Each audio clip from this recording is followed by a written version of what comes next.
2022 সালে TET pass চাকরি প্রার্থীরা এতদিন শুধু হাজরা মোড় অভিযান বা মধ্য কলকাতায় মিছিলের মধ্যে তাদের প্রতিবাদ করে আসছিলেন। তারা গত মাসের মাঝামাঝি সময়ে ঘোষণা করেন এবার তারাও স্থায়ী ধর্ণা মঞ্চ করে সেখানে চাকরির দাবিতে অবস্থান করবেন। সল্টলেকে বিকাশ ভবনের কাছাকাছি কোনো একটি জায়গাতে তাদের ধর্ণা মঞ্চ করতে দেওয়া হোক, এই আবেদন করে তারা আদালতে দ্বারস্থ হন। আদালত 1 থেকে 4 ফেব্রুয়ারি তাদের এই জায়গায় ধর্নায় বসার অনুমতি দেয়।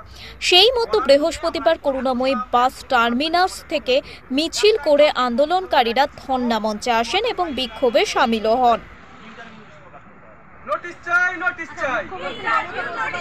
উনি বঞ্চিত, তাই উনি কেন্দ্র সরকারের বিরুদ্ধে ধর্নায় বসছেন, কিন্তু ওনার রাজ্যে আমরা ওনার কাছে বঞ্চিত। উনি আমাদেরকে, রাজ্যের চাকরি প্রার্থীদেরকে বঞ্চিত করে রেখে দিয়েছে। আমরা 1 বছর ধরে টেট পাস করে বসে রয়েছি, কোনো ইন্টারভিউ নোটিশ পাইনি। আমরা যেভাবে বঞ্চিত হয়েছি, মুখ্যমন্ত্রীর কাছে আবেদন, আপনি আমাদেরকে আমাদের ন্যূনতম 50,000 শূন্যপদ দিয়ে আমাদেরকে এই বেকারের যন্ত্রণা থেকে মুক্তি দিন, আমাদের ইন্টারভিউ নোটিশটা দিন। ব্যুরো রিপোর্ট, ওঙ্কার বাংলা।